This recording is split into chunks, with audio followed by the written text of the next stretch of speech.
Assalamualaikum warahmatullahi wabarakatuh. Sampurasun mugia rahayu sagung dumadi. Salam damai seluruh alam. Sebelum kita lanjut ke pembahasan, kita mulai semua ini dengan Bismillahirrahmanirrahim. Mari kita selawatan terlebih dahulu. Sallallahu ala Muhammad, sallallahu alaihi wasallam, sallallahu ala Muhammad, sallallahu alaihi wasallam. Sallallahu ala Muhammad, sallallahu alaihi wasallam, sallallahu ala Muhammad, sallallahu alaihi wasallam. Mari kita lanjut dengan zikirnya Nabi Zunnun alaihi wasallam ketika berada di dalam perut ikan paus. La ilaha illa anta subhanaka inni kuntu minadz zalimin. La ilaha illa anta subhanaka inni kuntu minadz zalimin. Alhamdulillahirabbil alamin. Hingga pada saat malam ini kami masih diberi kesehatan hingga bisa live streaming kembali. Terima kasih juga buat kalian yang masih setia mendengarkan wejangan yang ada di dalam akun FB ini. Sebelum kita lanjut ke pembahasan, kami tidak akan pernah bosan-bosannya untuk mengingatkan apapun yang nantinya kami sampaikan, jangan dianggap suatu kebenaran. Kalian kaji lagi, kalian cari tahu lagi, kalian tanyakan lagi. Jadilah penonton yang cerdas, yang berpikiran luas, seluas semesta. Jangan jadi orang pinter, karena banyak orang pinter zaman sekarang ini yang suka minterin orang lain. Tetap hati-hati dan waspada.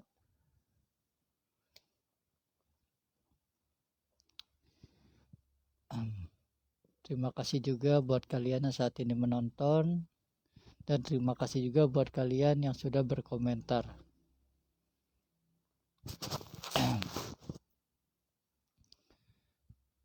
Baik, kita lanjut ke pembahasan saja ya.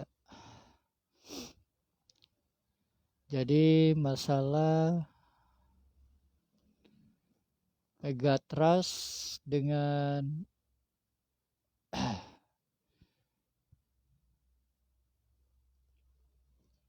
aktifnya kembali Gunung Krakatau yang ada di sana di perbatasan antara Sumatera dan Pulau Jawa. Sebenarnya itu memang masih berkaitan. Sebab getarannya itu sangat mempengaruhi dengan lempengan-lempengan yang ada di kisaran tersebut.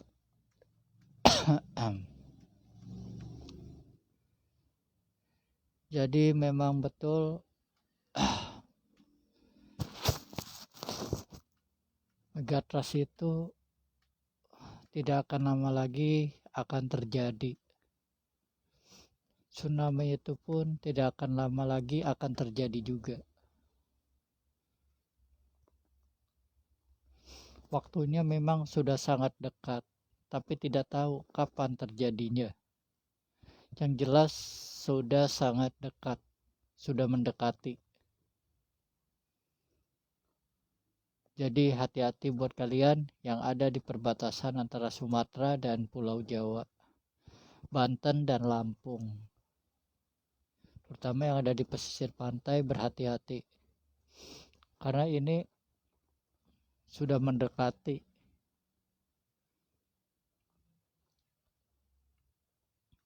Namun kapan terjadinya wallahu a'lam, tapi yang jelas sudah sangat dekat waktunya.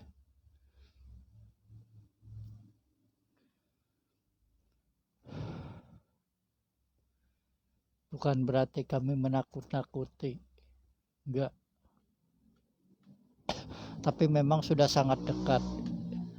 Gunung itu sudah memberikan tanda. Gunung itu sudah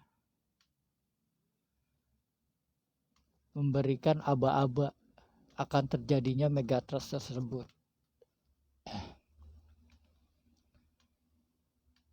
Jadi persiapkan saja dari sekarang, sebab terjadinya itu dadakan. Dadakan, waktunya itu ngedadak terjadinya.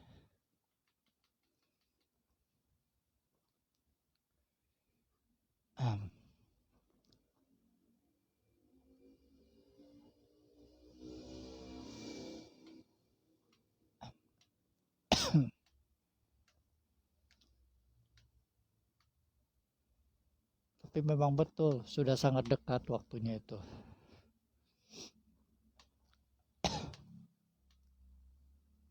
Tapi ya mau diapakan lagi, memang sudah takdirnya. Memang akan terjadinya perubahan zaman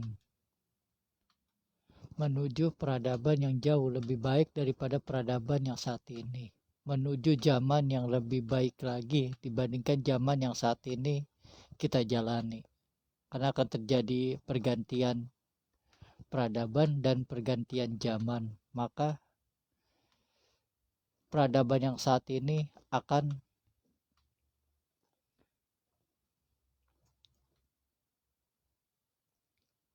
sebagian akan dihancurkan, dirembuk. Bukan hanya daerahnya saja, tapi manusianya pun sama akan ikut diseleksi juga. Daerahnya pun akan ikut diseleksi juga sebagian. Bahkan ada yang tenggelam, sebagian wilayah akan hilang, tenggelam, hancur, dan tidak bisa disinggahi lagi. Terjadinya ya tahun ini.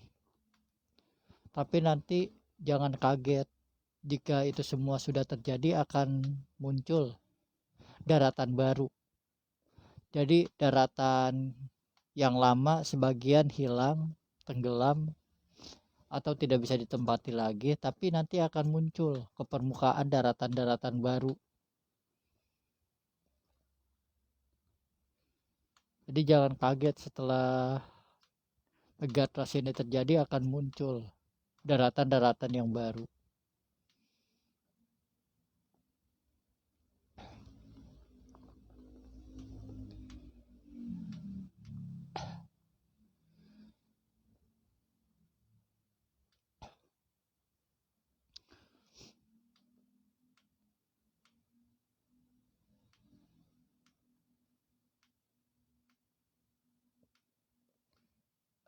Jadi selagi situasi sekarang masih aman, jangan sia-siakan waktu yang ada sebelum gunjang ganjing nantinya. Sebelum kekacauan itu datang, huru-hara itu datang, ini momen-momen terbaik. Seharusnya momen-momen saat inilah dipakai semaksimal mungkin untuk keluarga, untuk orang tercinta kalian, untuk orang-orang yang kalian sayangi, terutama keluarga kalian sendiri. Ini momen terbaik mumpung itu semua belum terjadi. Kalau itu semua udah terjadi, kalian akan menyesal seumur hidup. Yang biasanya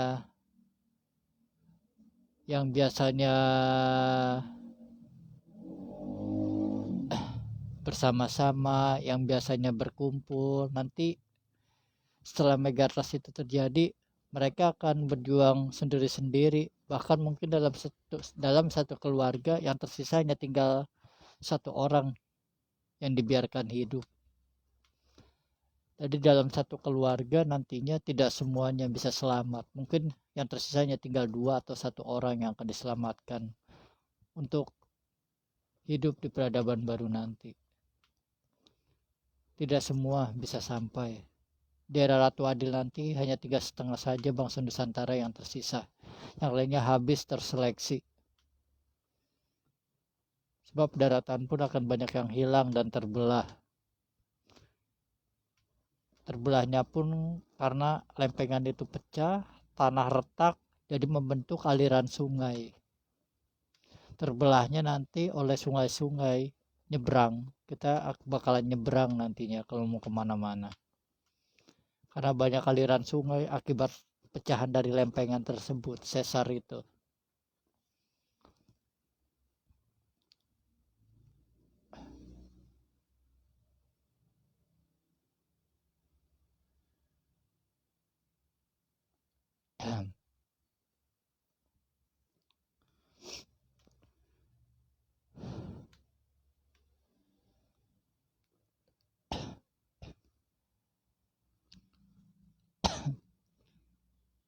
Mungkin kalau yang berada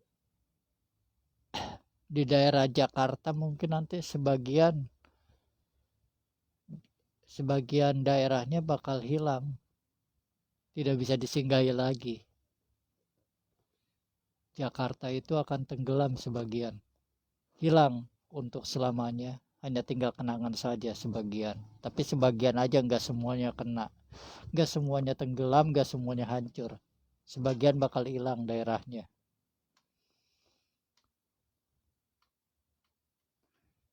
Hanya sebagian saja yang akan tenggelam, hilang, dan tidak bisa disinggahi lagi.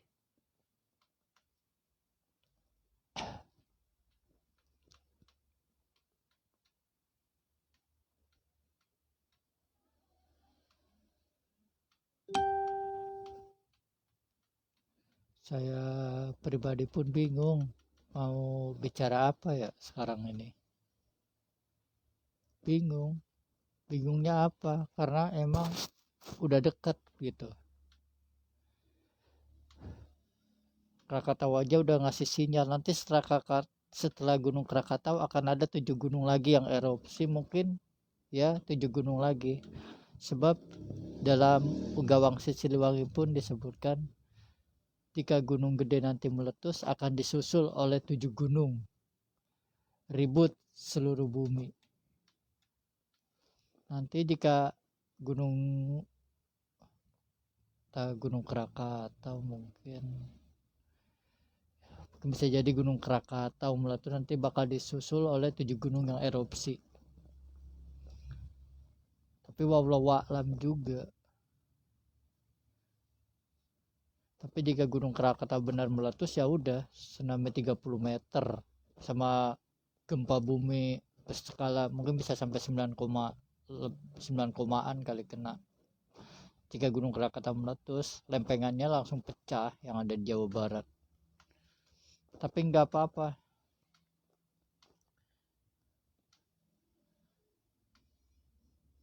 Di balik musibah itu pasti akan ada mukjizat yang datang. Gak usah takut.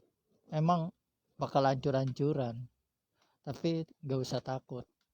Karena akan ada mukjizat yang diturunkan oleh Yang Maha Kuasa. Yaitu dia, kemunculan Ratu Adil. Sebab tahun ini Ratu Adil itu akan muncul. Satrio Piningit itu akan muncul dibantu dengan para kesatria pendamping. Mereka akan muncul tahun ini setelah Megatrust itu terjadi. Sebab cahaya itu bakal turun setelah Megatrust itu terjadi. Jadi nanti pemimpin kita ke depannya yang akan membawa negeri ini menjadi mercusuar dunia. Dia seorang wanita. Dia dari Jawa Barat. Dia orang Jawa Barat. Dia seorang wanita namun berjiwa kesatria. 7 kali lipatnya Bung Karno. Dia itu Ratu Adil. Dia seorang wanita berjiwa kesatria dan powernya itu 7 kali lipatnya Bung Karno.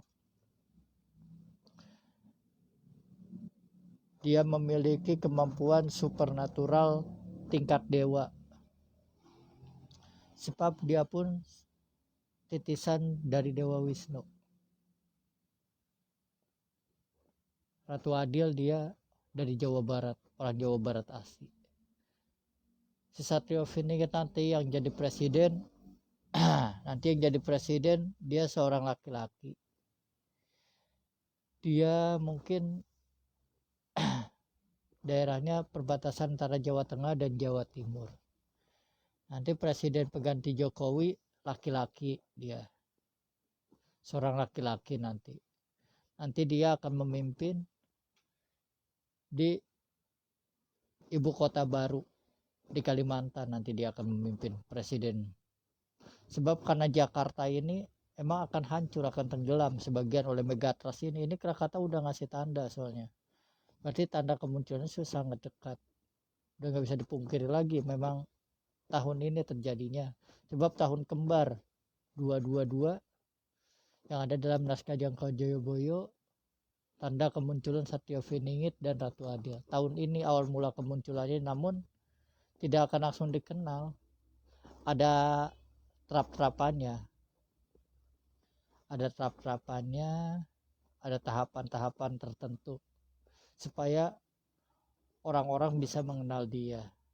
Tapi kalau bagi para pelaku spiritual, supranatural, para indigo, pasti dia udah langsung ngerti, udah tahu yang mana orangnya. Karena apa? Powernya itu nggak bisa dibohongi. Powernya itu, energinya itu nggak bisa dibohongi, kuat.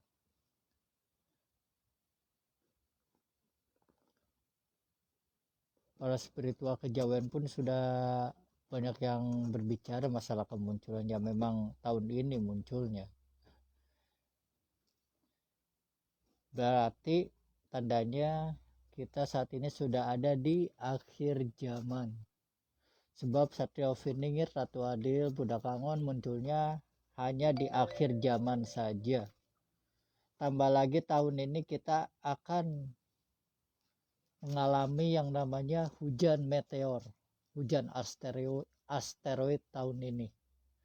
Namun jika asteroid itu jatuhnya di bulan puasa, di bulan Ramadan, maka akan terjadi dukun, tanda kiamat yang pertama. Jika memang asteroidnya itu jatuh tepat di bulan Ramadan, berarti itu akan terjadi dukun. Tapi jika lewat dari bulan puasa, berarti alhamdulillah. Itu dia.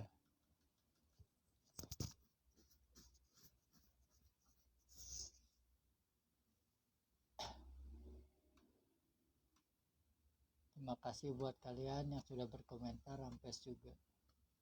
Terima kasih banyak.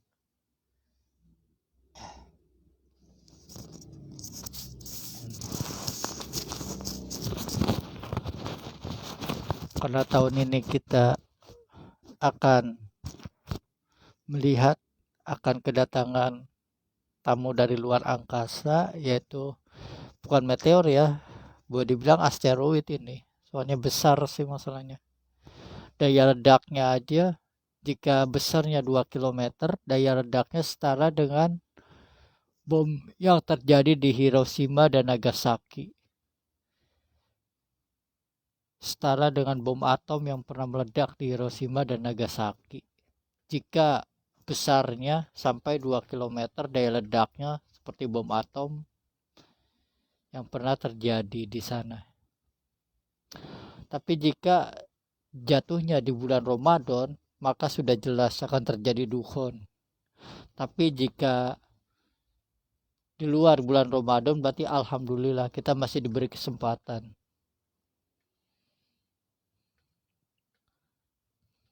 Jadi yang dibilang akhir zaman itu akhir zamannya umat Islam dan Indonesia atau Nusantara. Yang dibilang akhir zaman itu bukan berarti akhir zaman seluruh dunia, enggak. Tapi akhir zaman ya umat Islam dan Nusantara. Makanya tanda kemunculan Satya Vinigit dan Ratu Adil di tahun ini itu sudah menandakan kita sudah berada di akhir zaman.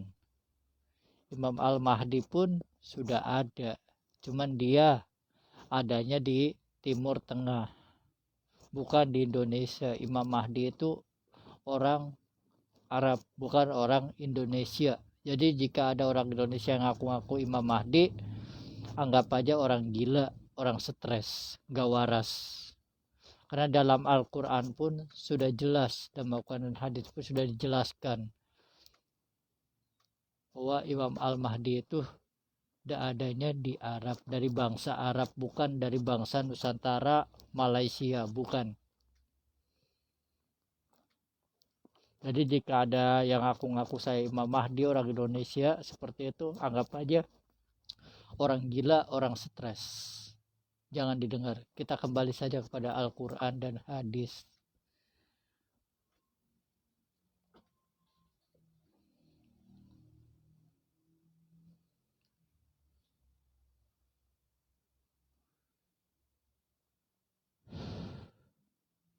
Jadi yang jadi pertanyaan, apa kalian siap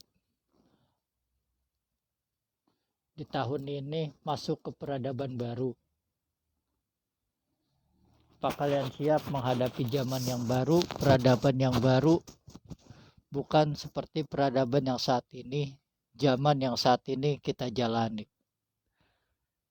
Itu jauh berbeda.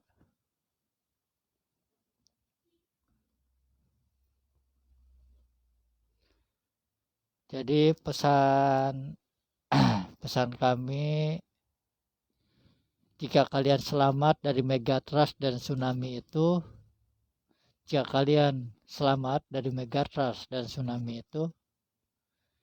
tolong dijaga ucapan dan kata-kata, hati-hati. Tolong dijaga ucapan dan kata-kata, hati-hati. Jangan sembarangan mengucap dan jangan sembarangan berkata. Sebab kita di tahun ini kita sudah masuk tahun karma. Para leluhur pun yang saat ini sudah bereinkarnasi, sudah menitis, para leluhur yang saat ini sudah bereinkarnasi dan menitis,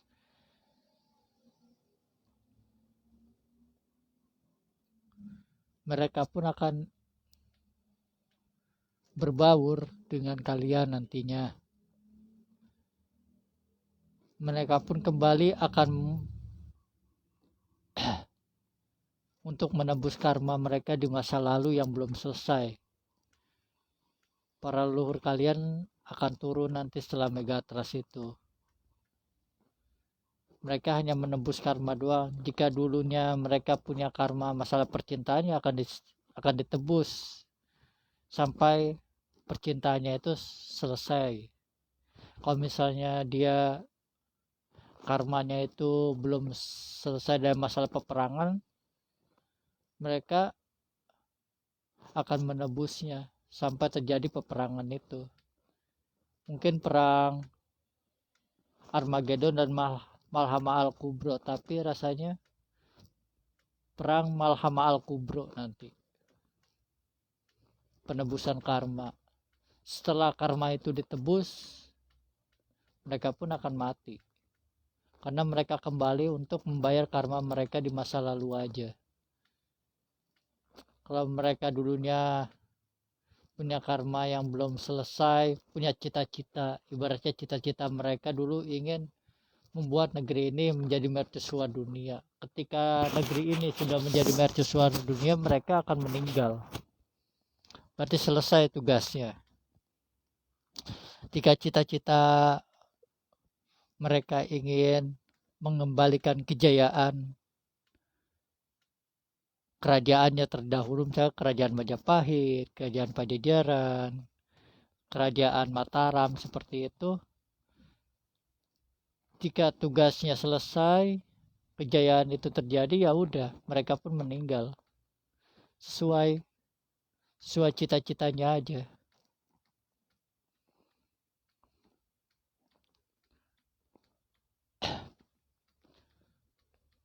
Terima kasih buat kalian yang sudah bergabung. Terima kasih banyak.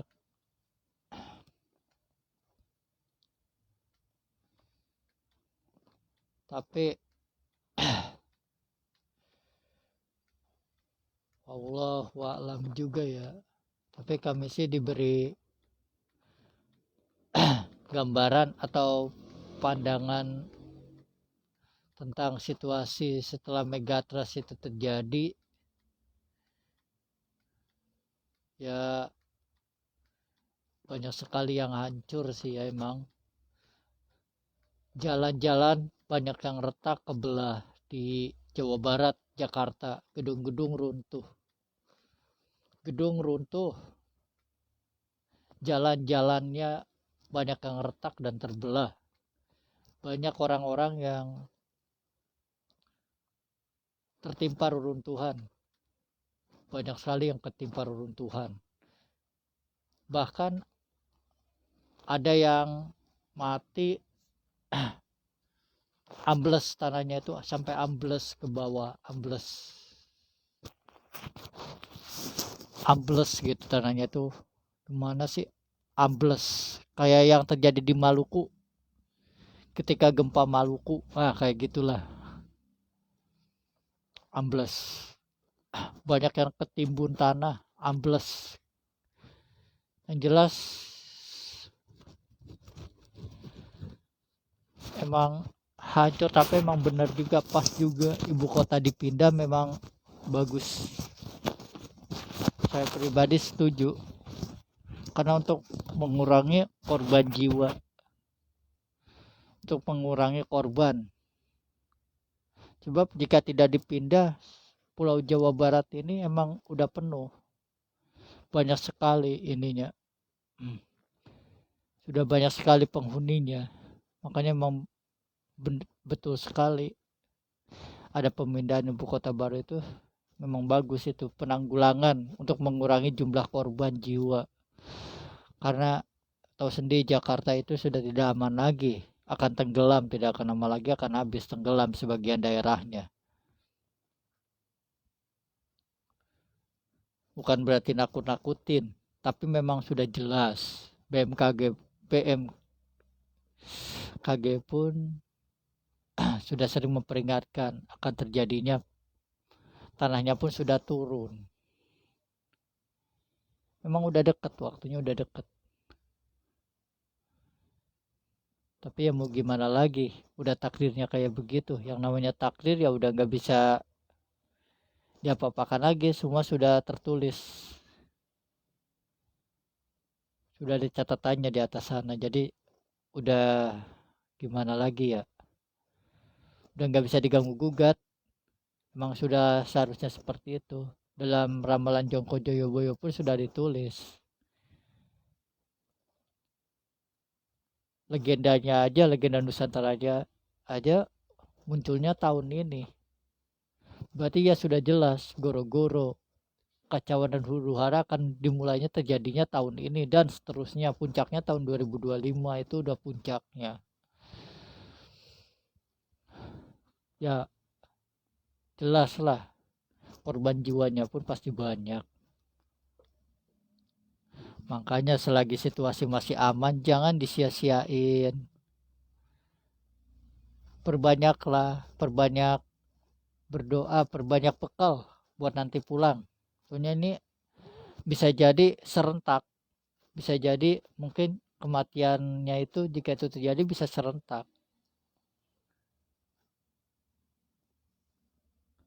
Selagi masih aman, ayo perbaiki diri. Jangan saling hujat, jangan saling hina, jangan suka mengoreksi orang lain, jangan mencari-cari kesalahan orang lain. kembali kepada diri sendiri, koreksi diri sendiri, udah benar apa enggak saya itu, keluarga kita itu udah benar apa enggak. Jangan mencari-cari kesalahan orang lain, udah enggak penting lagi. Gimana jika nyawa kalian dicabut ketika megatrust itu terjadi? Bagaimana nanti buat bekal kalian di sana, sedangkan kalian aja sekarang masih sibuk mencari kesalahan orang lain, cari muka supaya kalian dipandang karena sudah mencari kejelekan orang lain, kesalahan orang lain, kekurangan orang lain, lewat kemampuan kalian, lewat keilmuan kalian, kalian terawang orang lain, lalu kalian menjelek-jelekannya, kalian bongkar aib yang orang tersebut punya tanpa kalian sadari. Malaikat yang maha kuasa itu maha mengetahui, dia tahu perbuatan kalian itu tujuannya untuk apa untuk cari muka, melakukan hal seperti itu, apa karena kalian ingin dipandang bahwa kalian memiliki ilmu, kalian memiliki kemampuan kebatinan, gak kalian bisa menerawang, supaya oh iya si Anu kelakuannya seperti ini, kalian gak sadar malaikat itu selalu mengawasi kalian,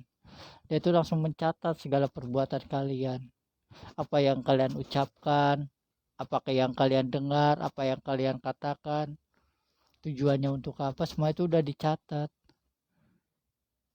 Kalian gak sadar amal yang kalian punya, hasil ibadah kalian 5 waktu itu kesedot. Karena apa? Karena kalian ngomongin orang itu, kalian ngejelek-jelekin orang itu, kalian mitnah orang itu, kalian ibadah 5 waktu. Hasil ibadah kalian, amal kalian itu keambil sama orang yang kalian fitnah, yang kalian hina, yang kalian jelek-jelekan, keambil amal ibadah kalian itu. Sayang. Di sini saya bukan berarti menggurui. Anggap aja kalau saya lagi bicara seperti ini ya, anggap aja sebagai orang tua kalian, menasehati kalian. Jangan melihat dari mudanya. Jangan melihat dari mudanya, apa tuanya atau apa, tapi nilainya seorang itu dari keilmuannya, dari bagaimana cara dia berkata-kata, berbicara, bagaimana cara mereka menasehati, seperti itu. Jangan dilihat dari mudanya, tapi lihat dari dalamannya, dari hati nuraninya, tujuannya apa, seperti itu. Karena banyak orang sekarang itu memandang seseorang itu karena pakaiannya seperti Habib, pakaiannya seperti kiai, pakaiannya seperti dosen, kantoran seperti itu. Mereka memandang dari segi pangkatnya, dari segi namanya, seperti itu. Sehingga mereka merendahkan yang di bawahnya, yang berpakaian pas-pasan seperti biasa, berpakaian dekil, berpakaian kucel. Jadi dipandang rendah. Tapi jika kalian melihat padi, contohlah seperti padi. Padi itu semakin banyak isinya, maka dia akan semakin menunduk, semakin merendah. Dia tidak akan tinggi, dia akan merendah. Tidak akan menampakkan seperti itu, seperti alim ulama atau apa. Tidak, dia akan menunduk. Malahan mereka bisa jadi seperti seorang musafir, berpakaian dekil, berpakaian seperti orang zaman dulu, zaman kumuh.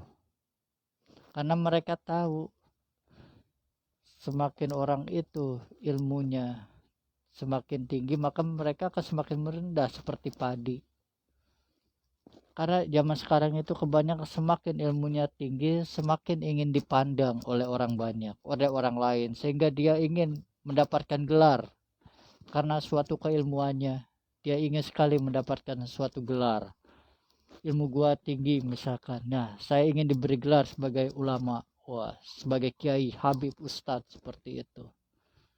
Akhirnya dia berpakaian seperti itu, wah jadi orang pun memandang, wah ini ustadz, ilmunya tinggi, kiai, habib, seperti itu. Ya begitulah zaman sekarang, semakin begitulah orang-orang zaman sekarang, manusia zaman sekarang semakin tinggi ilmunya, Semakin tinggi pangkatnya, semakin ingin dipandang oleh orang banyak. Maka contohlah seperti padi, semakin berisi, semakin banyak ilmunya, dia akan semakin merendah. Dia akan semakin sederhana, seperti Umar bin Khattab, seperti Sayyidina Ali,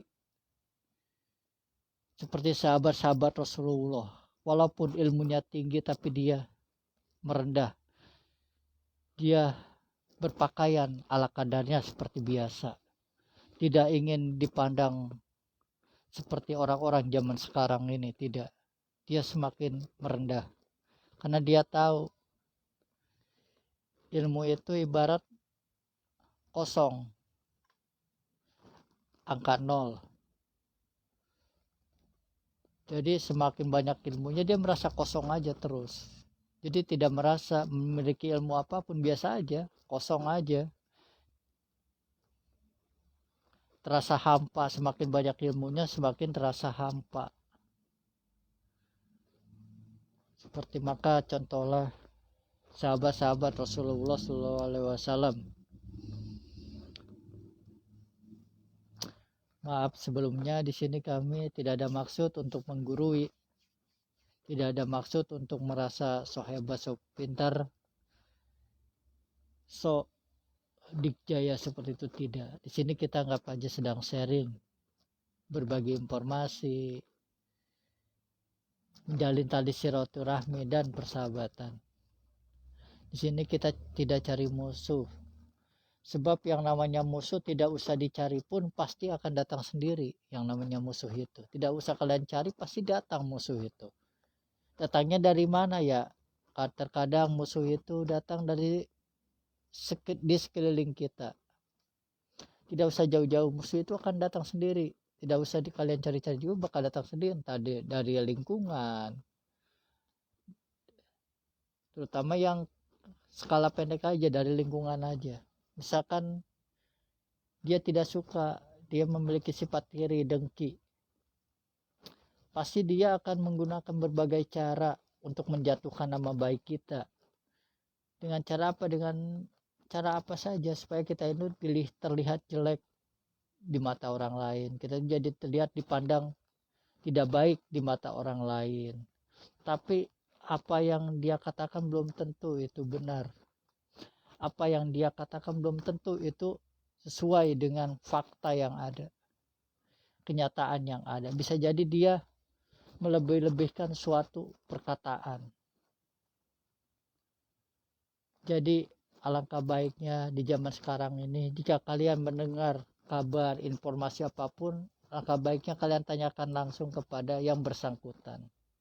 Itu jauh lebih baik, karena kalian jika bertanya kepada yang bersangkutan, kalian pun pasti akan mendapatkan jawaban yang pasti, jawaban yang tidak simpang siur, tidak seperti dari kata si anu, kata si ini, kata orang itu, kata apalah seperti itu. Pasti simpang siur. Berita yang kalian dapatkan pun pasti akan simpang siur. Jadi jika kalian ingin mendapatkan informasi yang pas, tepat, dan tidak bimbang, maka temui orang tersebut, tanyakan pada orang tersebut kebenarannya.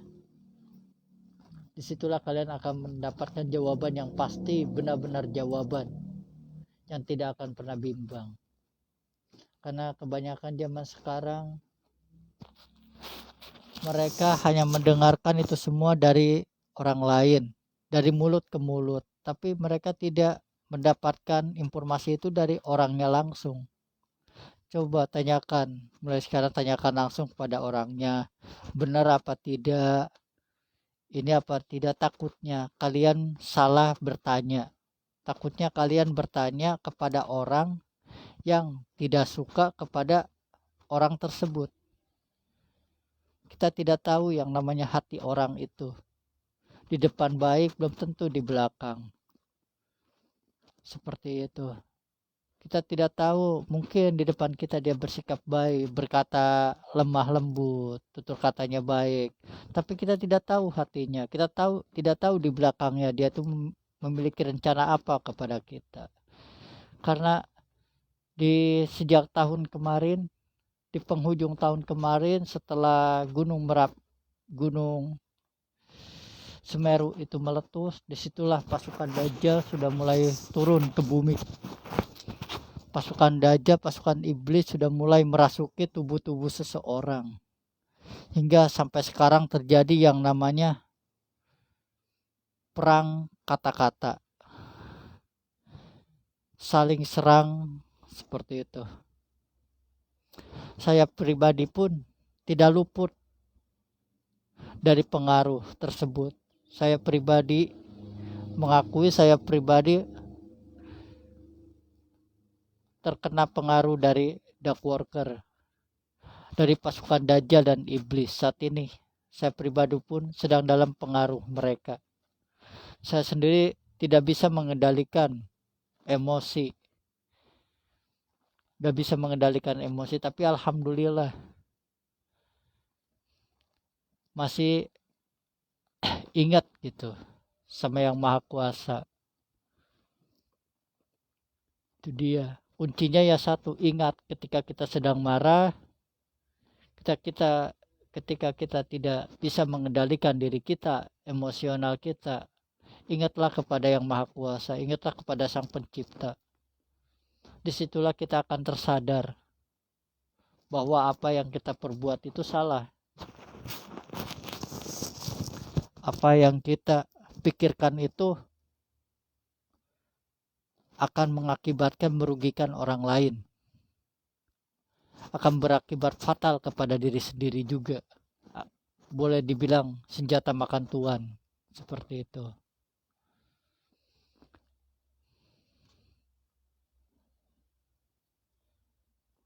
Lihat saja di zaman sekarang banyak sekali, tiap hari tidak ada luput-luputnya dari kejahatan, tiap hari tidak ada luput-luputnya dari yang namanya kejahatan seksual, seperti itu, pelecehan seksual.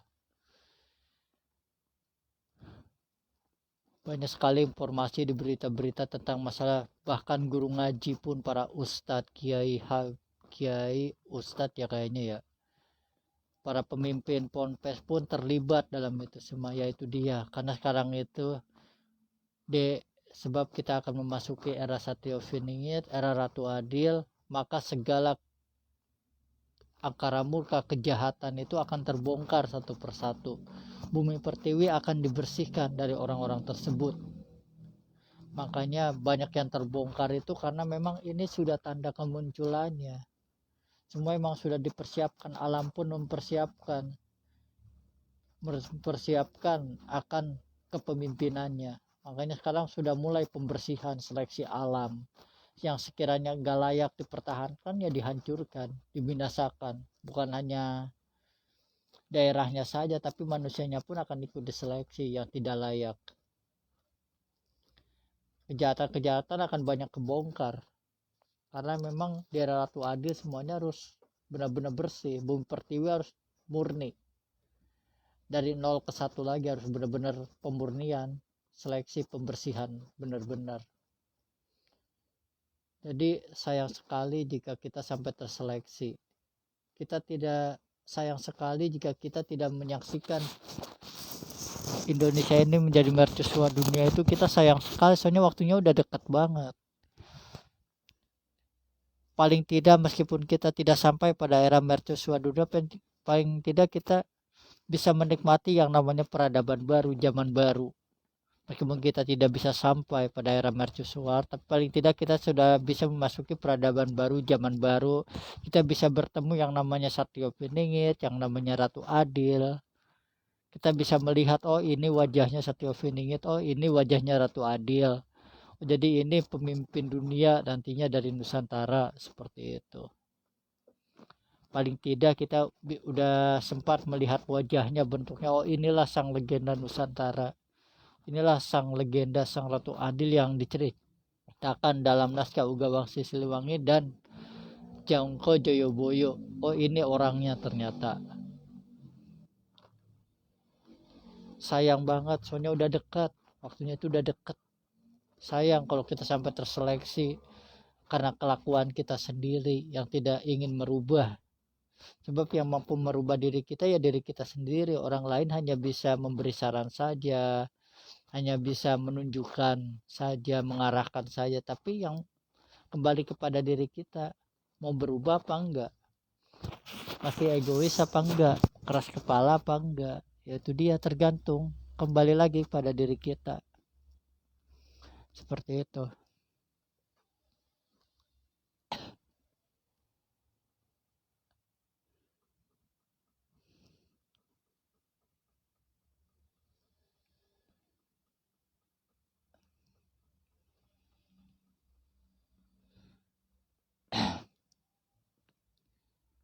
Kalau ada yang mau bertanya silakan tanyakan lagi, silakan. Jika ada yang mau bertanya itu pun silakan tanyakan, mumpung live streaming. Kapan lagi kita nggak tahu minggu besok kita masih hidup apa enggak. Yang namanya umur kan kita nggak ada yang tahu. Wallahu a'lam. Mungkin sekarang saya live streaming belum tentu besok saya masih hidup. Ya itulah yang namanya umur, kita nggak ada yang tahu.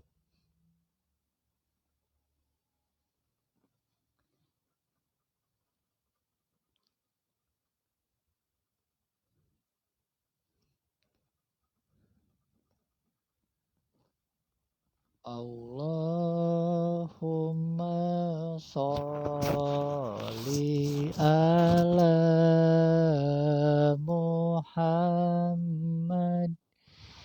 Ya Rabbi sholli alaihi wasallim.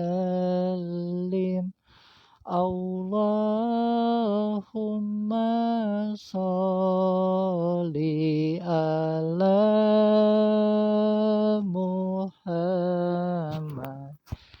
Ya Rabbi balighul wasilah. Allahumma sholli ala Muhammad. Ya Rabbi sholli alaihi wasallim. Allahumma sholli ala Muhammad. Ya Rabbi balighul wasilah.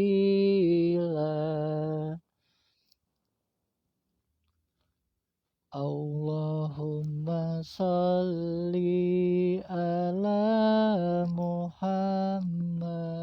Ya Rabbi sholli alaihi wasallim. Allahumma sholli ala Muhammad. Ya Rabbi sholli alaihi wasallam. Allahumma sholli ala Muhammad. Ya Rabbi sholli alaihi wasallam. Allahumma sholli ala Muhammad. Ya Rabbi sholli alaihi wasallim. Allahumma sholli wa sallim wa barik alaihi wa ala alihi. Baik, kita lanjutkan kembali.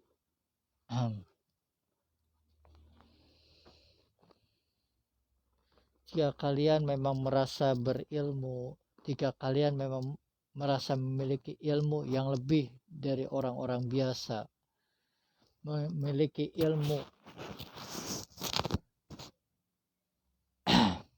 yang tidak bisa dimiliki orang lain, alangkah baiknya pergunakan ilmu tersebut di jalan yang benar. Pergunakan ilmu tersebut untuk menolong orang lain. Jangan kalian pergunakan ilmu tersebut untuk merugikan orang lain. Jangan kalian gunakan ilmu tersebut untuk mencelakakan orang lain, untuk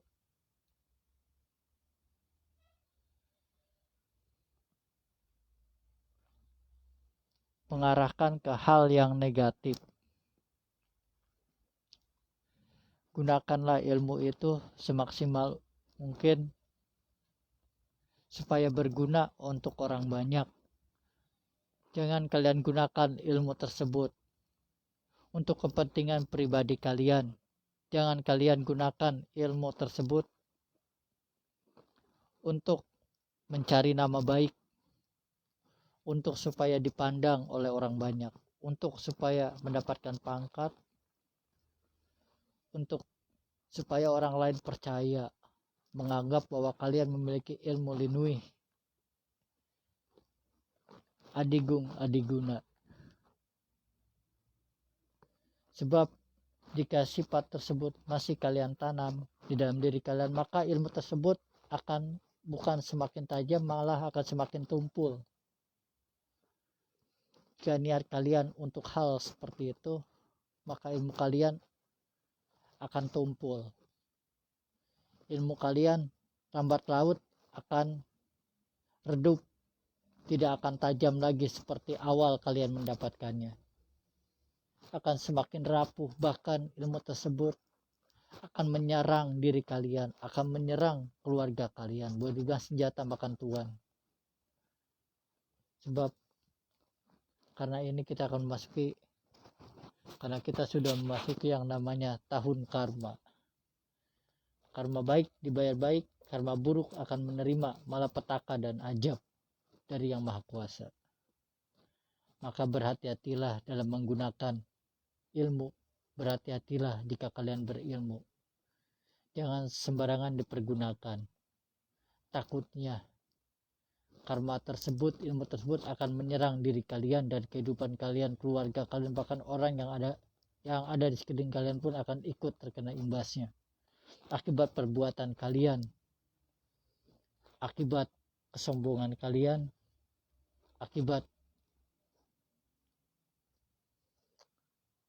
kecerobohan kalian sendiri. Hati-hati.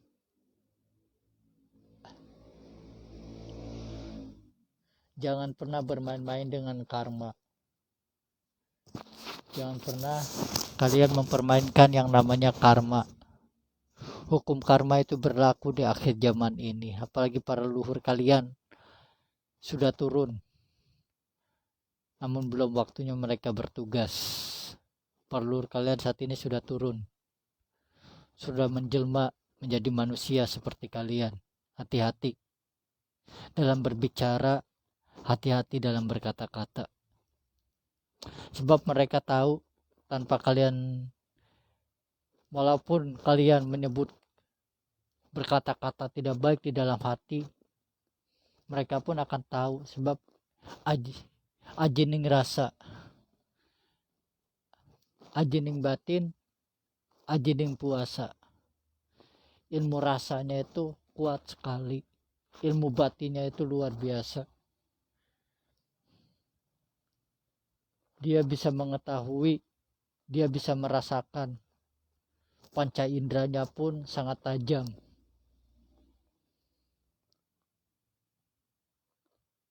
Hati-hati.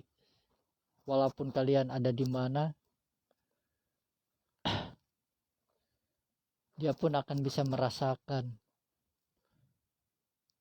Dia pun akan bisa tahu. Leluhur kalian pun yang saat ini sudah turun, dia bisa tahu. Dia bisa merasakan dari energinya. Jika orang itu jahat, dia tahu bahwa orang itu jahat. Jika orang itu ada aura negatif, aura kegelapan yang menyelimuti dirinya, dia bisa tahu, bisa merasakan. Karena aura tersebut terlihat jelas. Aura tersebut terlihat keluar, memancarkan sinar kegelapan itu dari dalam tubuhnya, walaupun dia berpenampilan sebagai kiai, habib, ustadz, dukun, orang biasa, pejabat ataupun apa, dia pun bisa tahu. Karena apa? Dari aura, tidak bisa dibohongi. Aura kegelapan itu tidak bisa dibohongi. Mau kamu bersifat baik di hadapan, mau kamu bersifat dermawan, mereka akan tahu. Karena apa? Aura itu nggak bisa dibohongin. Jika kalian benar-benar berniat baik, ya dia tahu. Karena apa? Auranya itu memang terlihat jelas dari aura, nggak bisa dibohongi. Mau kamu menyembunyikan gimana juga, kalau emang berpapasan dengan mereka, ya mereka tahu. Mereka bisa membedakan mana orang yang baik, mana orang yang tulus, mana orang yang jahat, mana orang yang licik, mana orang yang sombong, mana orang yang suka memanfaatkan orang lain, mana orang yang pelit, mana orang yang acuh,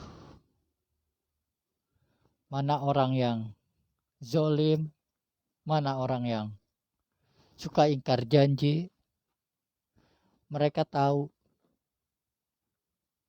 mereka bisa merasakan. Panca indera perasanya itu tidak bisa dibohongi lagi.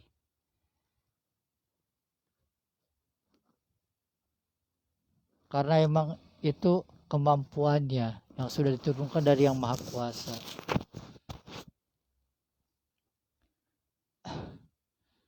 Jadi nggak ada yang bisa ditutup-tutupi, itu nggak bisa ditutupi lagi.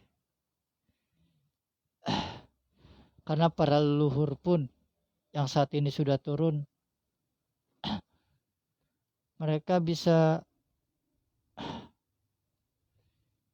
sedikit melihat ke masa depan. Bisa sedikit mereka melihat ke masa depan.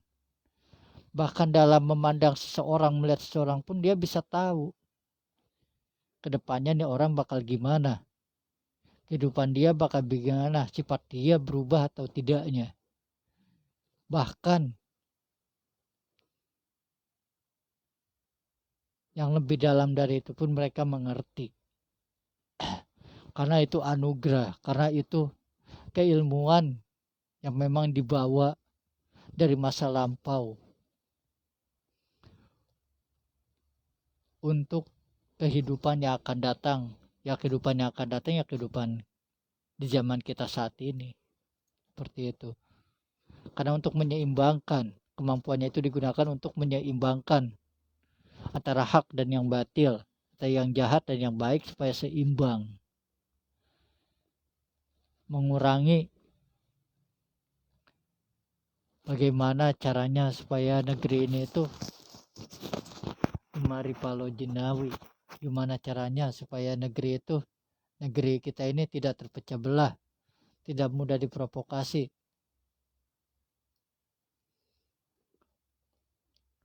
Sebab banyak sekali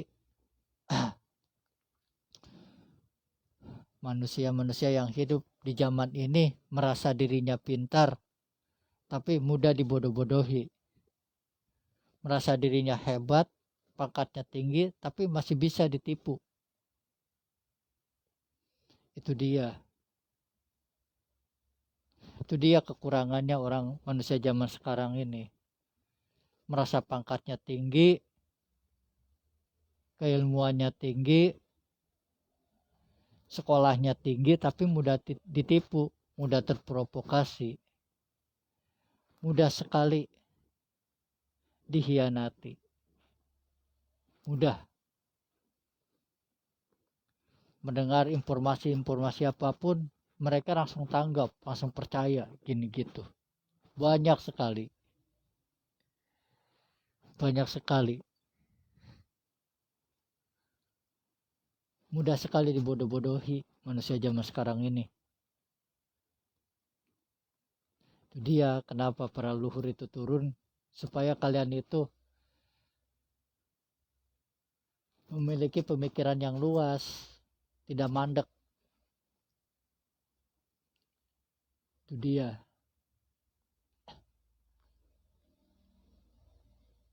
Terkadang para leluhur itu mereka lebih suka dianggap rendah. Mereka lebih suka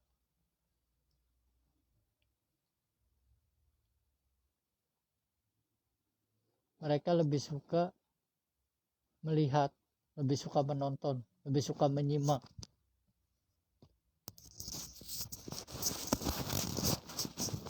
Mereka lebih suka menjadi seorang pendengar dibanding mereka banyak bicara. Mereka lebih suka menjadi seorang pendengar, mendengarkan orang-orang yang hidup pada zaman ini berbicara, apa yang mereka bicarakan, apa yang saat ini mereka rencanakan, apa yang saat ini ada di benak mereka. Seperti itu. Mereka pun, para leluhur pun kembali, mereka pun memulainya dari nol lagi.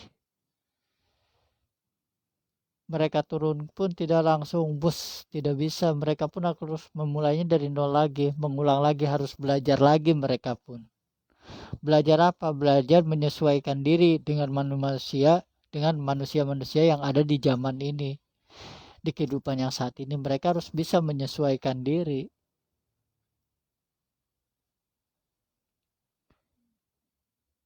Mereka harus siap menanggung konsekuensinya seperti apa. Karena banyak sekali manusia sekarang yang ibaratnya ya ingin dilihat baik oleh orang lain, ingin terlihat dirinya itu baik, ingin dipandang seperti itu. Banyak sekali.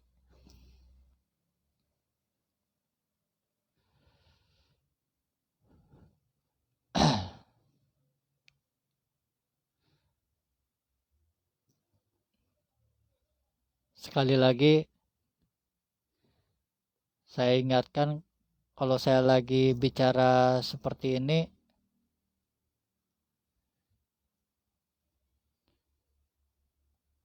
anggap aja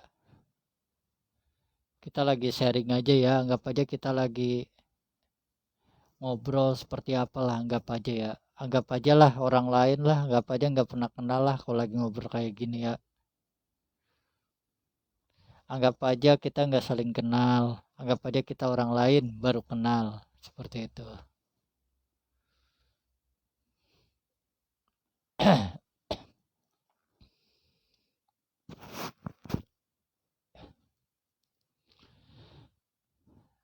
Oke, terima kasih buat kalian yang sudah berkomentar, terima kasih banyak buat kalian yang sudah hadir dalam live streaming malam ini, terima kasih banyak.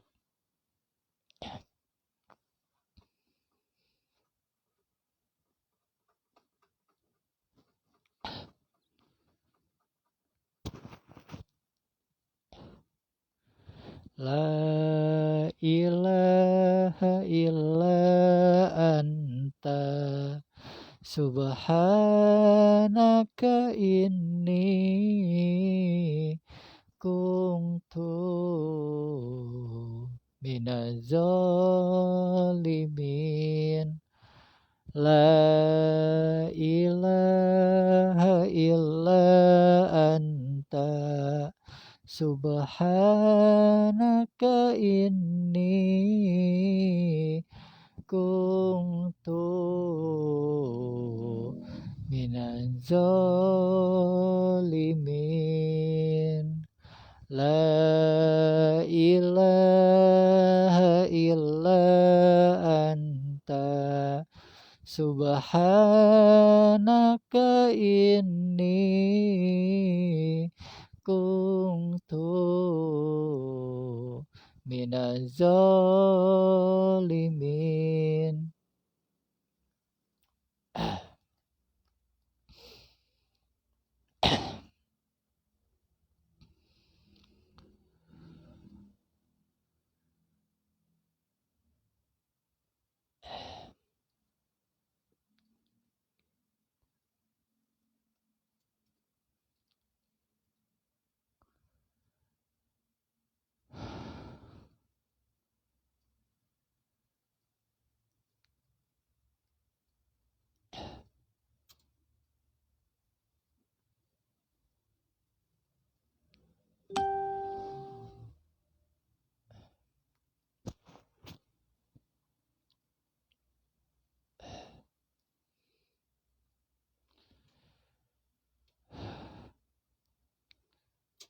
Aku pun sekarang sudah bingung sekali mau berkata apa lagi, karena saat ini gejolak itu sudah mulai menampakkan, sudah mulai bergelora di setiap benak-benak hati dan pikiran manusia-manusia yang ada di Nusantara ini. Lain halnya dengan mereka yang sudah paham dan mengerti mau dibawa kemana diri ini, mau dibawa kemana kehidupan ini, dan mau dibawa kemana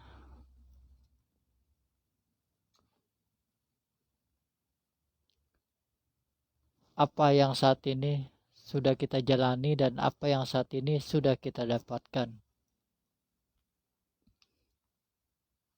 Semuanya bertolak belakang dari pemikiran tersebut. Mereka berpaling dari kodratnya, dari jalurnya, dari relnya. Mereka lambat laut melenceng dari apa yang sudah direncanakan dan terencanakan. Namun ada yang sadar dan banyak yang tidak sadarnya. Apa-apa yang saat ini dilakukan banyak sekali merugikan orang-orang yang ada di sekitarnya, di sekelilingnya. Tidak ada satupun yang mau mengalah dan mengerti akan keadaan yang saat ini terjadi. Tidak banyak pula yang menyadari akan terjadinya perubahan besar-besaran di negeri ini.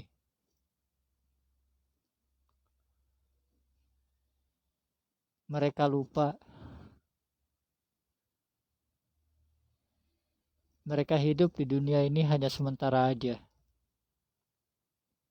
Karena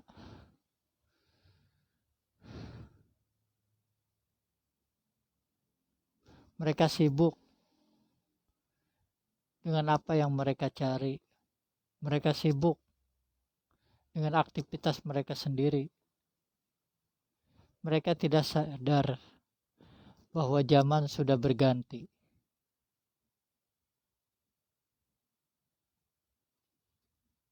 Alun-alun kota banyak yang sudah bergemuruh. Gemuruh air, angin, tanah, dan api sudah mulai bergejolak. Sudah mulai ingin membabi buta. Alam sudah tidak bisa diprediksi lagi. Manusia sudah banyak sekali yang berkelakuan seperti hewan. Tidak berperi kemanusiaan. Mementingkan kepentingannya sendiri tanpa memperdulikan orang-orang yang ada di bawahnya. Hukum hanya tinggal hukum.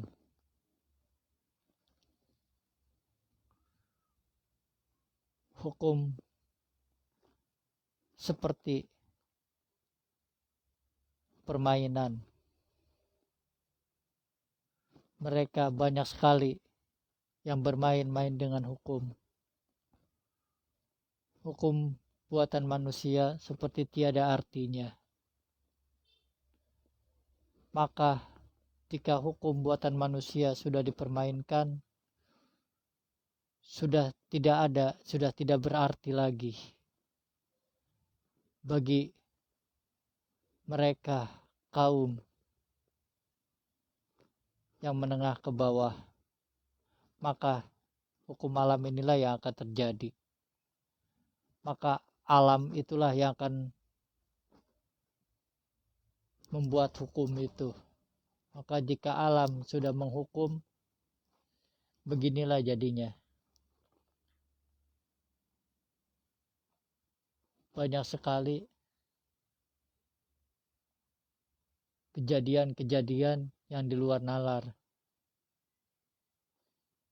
Banyak sekali korban jiwa dan harta. Banyak sekali orang-orang yang tidak bersalah pun ikut terkena imbas dari hukum alam ini.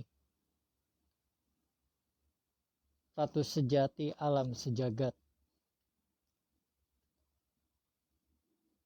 Ratu sejati alam semesta. Ratu sejati dunia alam itu sendiri. Ratu adil alam itu sendiri. Berani merusak alam, maka alam itulah yang akan menghukum. Hukum alam tidak akan pandang bulu. Hukum alam itu sudah pasti dan jelas. Tidak memandang dari golongan manapun, akan disapu bersih.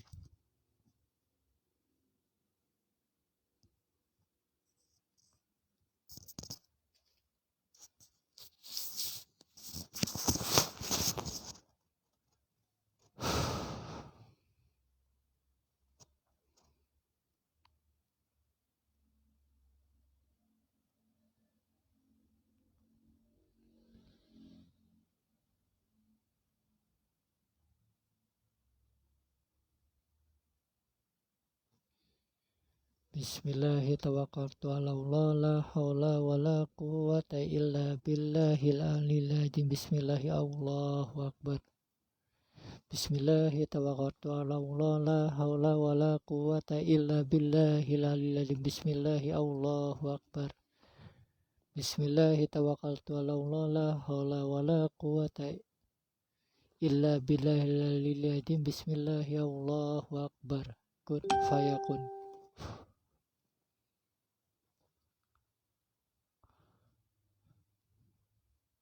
Allahumma ighfir lana junubana wal walidina warhamhuma kama rabbayana sigoro. Amin ya robbal alamin.